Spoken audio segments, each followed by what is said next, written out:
Hi there, welcome to another episode of The Heart of a Youth Leader, a weekly podcast for all those involved in youth and children's work in our churches. I hope you're doing well.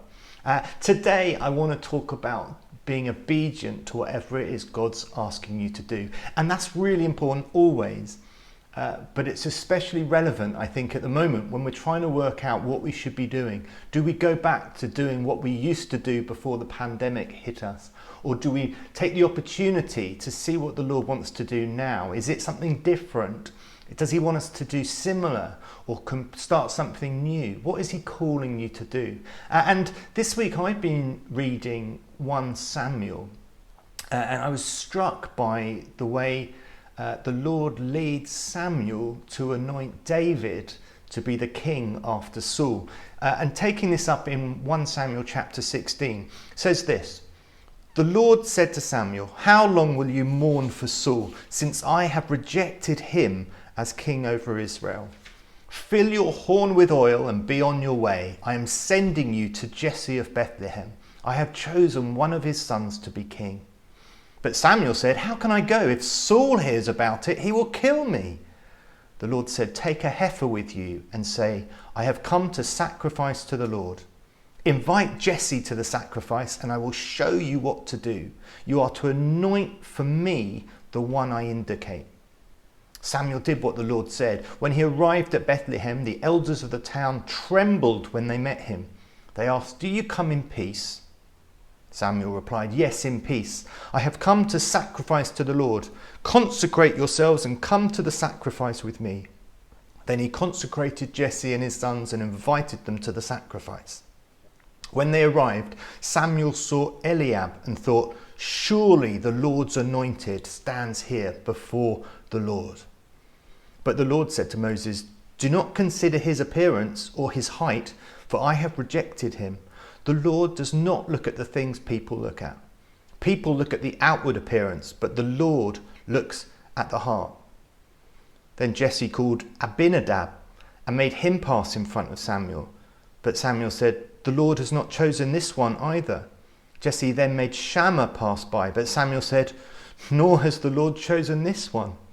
Jesse made 7 of his sons pass before Samuel, but Samuel said to him, 'The Lord has not chosen these.' So he asked Jesse, 'Are these all the sons you have?' 'There is still the youngest,' Jesse answered. 'He is tending the sheep.' Samuel said, 'Send for him. We will not sit down until he arrives.' So he sent for him and had him brought in. He was glowing with health and had a fine appearance and handsome features. Then the Lord said, 'Rise and anoint him. This is the one.' So Samuel took the horn of oil and anointed him in the presence of his brothers. And from that day on, the Spirit of the Lord came powerfully upon David." Now, there's so much in this story, and it's probably quite a well-known story to many of us. But the thing that stood out for me is Samuel's obedience to whatever the Lord was saying to him. You know, there's one thing for the Lord to say, "Samuel, I want you to go find Jesse's family because I'm anointing one of his children, one of his boys, to be the next king." And so Samuel goes with obedience after a bit of fear and intrepidation as well. But he goes and he meets Eliab, the eldest, and he sees him and thinks, surely this is the one. This is when the Lord said one of Jesse's boys is going to be king. I've just met Eliab. He's fantastic. He must be who God's meaning. But Samuel has the wisdom to pray, "Lord, is this the one?" And it challenges me that when you get a hint of what God's asking you to do, how often do you check back each step of the way? You know, God may be saying to you to start a new youth group or to start a new way of reaching young people in your school. And so we do that out of obedience, but then we go, this would be a great idea. We could show this video and we could do this activity. But do we actually go, "Lord, is that what you mean?" And it's a real challenge. You know, Thrive have just taken on some more mission enablers to help more churches to do youth work. We're rolling up our sleeves and trying to get alongside. And we're convinced this is what the Lord is asking us to do.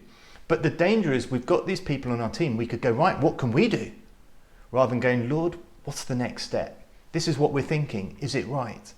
And Samuel has such a relationship with the Lord that he can go, as he does in verse 6, surely the Lord's anointed stands here before the Lord. But we hear his prayer life going on, because obviously the Lord doesn't speak vocally to Samuel at this point, or at least it doesn't say he does. But the Lord said to Samuel, do not consider his appearance, for I have rejected him. So Samuel's going, surely this is the right one, isn't it, Lord? And God's going, actually, no, it's not. And how good that Samuel has that relationship that he can hear the Lord say yes or no. And he even is so obedient to God that when all Jesse's sons pass through, Samuel goes, is that it? Have you not got any more kids? Because I don't think it's any of these. And then there's the 8th son, David. And he's the one who gets anointed as king. And it may be that we get to the end of our human ability and we're going, Lord, you've said no to all the plans. You want us to start this new youth ministry, but you've said no every time we've asked. Is this what you want us to do? Is this what you want us to do? And it's the thing that God lights our path.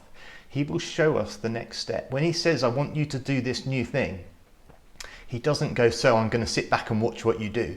He goes, and I'm in it with you. So take every thought, every challenge, every question, every opportunity, every idea back to him and go, okay, Lord, you know that new group you want me to start? I'm thinking this is going to be a good idea. Is that what you're thinking? And give yourself space to hear. Now, what does hearing look like? I think sometimes it's a gut instinct. Sometimes you can feel the Lord gently guide you, and it's learning to hear the Father's voice. Whether it's, for me, it's a gentle voice. It's never a challenging or critical voice. And it's a thought, isn't it? Sometimes it's a confirmation because you have a real sense of peace, or I get a sense of peaceful excitement, if that makes sense. Sometimes our confirmation, it's the Lord, comes from talking to Christians that we value and trust their opinion of. Say, would you pray about this and let me know? I've got a wonderful staff team and a wonderful bunch of trustees who I can do this with. This is what I think the Lord's saying to us. Could you pray and see if you agree? And it's so important that we don't try and do this all on our own. And so do that. But the thing is, God is asking each of us to do something, and he's probably asking each of us to do something new at this time. The challenge is, are we willing to spend time listening and then acting out of obedience? Samuel went to Jesse because out of obedience to what the Lord asked, even though he was scared that he might be killed. And then once he's gone to Jesse, he's obedient enough to say, Lord, is this the one? And my challenge to you this week is to be going, Lord, is this the idea? Is this the next step? Because we don't want to do anything that he's not asking us to do, but we want to do everything that he is telling us to do. Go for it.